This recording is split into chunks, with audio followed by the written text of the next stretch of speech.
अब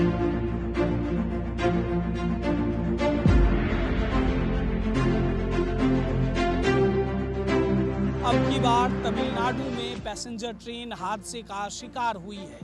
गनीमत ये रही कि जान माल का नुकसान नहीं हुआ, लेकिन सवाल वही है कि आखिर रेलवे में सुरक्षा इतनी लचर क्यों है।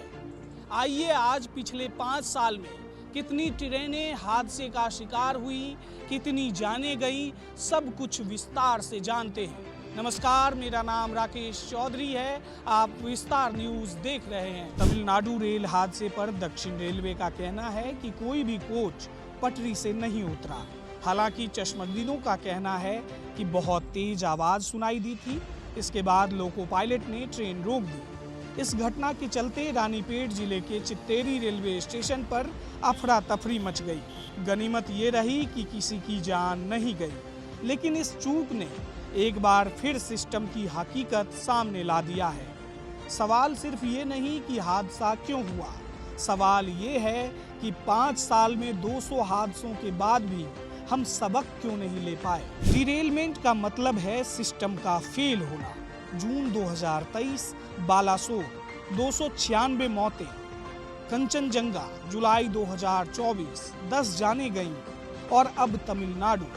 रेल हादसे कभी टाइम टेबल नहीं देखते, लेकिन एक पैटर्न जरूर बनाते जा रहे हैं और वो पैटर्न डरावना है। पिछले 5 साल में भारत में 200 बड़े रेल हादसे हुए। 351 लोग मारे गए, 970 से ज्यादा घायल हुए।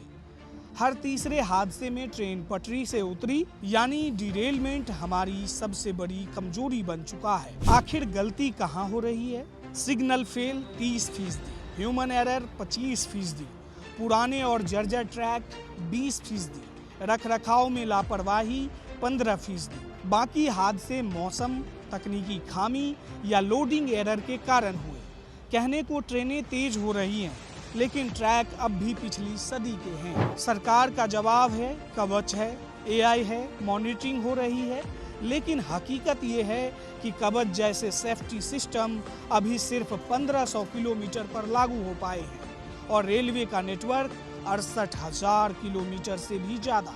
यानी सुरक्षा अब भी ट्रायल मोड में है, जबकि जिंदगियां लाइव रिस्क पर हैं। रेल मंत्रालय का कहना है हादसों की संख्या पहले से घटी है। 2019 से अब तक 32 करोड़ रुपए का मुआवजा दिया गया। कवच 2025 तक 2000 किलोमीटर पर लागू होगा। ट्रैकों को भी अपग्रेड किया जा रहा है। लेटेस्ट टेक्नोलॉजी के दम पर रेलवे बुलेट ट्रेन की बात करता है, लेकिन जब खबरें बुलेट ट्रेन की नहीं बल्कि हादसों की चले तो वक्त सवाल पूछने का होता है। तमिलनाडु का हादसा छोटा था, लेकिन लापरवाही बहुत बड़ी। अब सवाल ये नहीं है कि अगला हादसा कब होगा, बल्कि सवाल ये है कि हम उस हादसे को रोक पाएंगे या नहीं।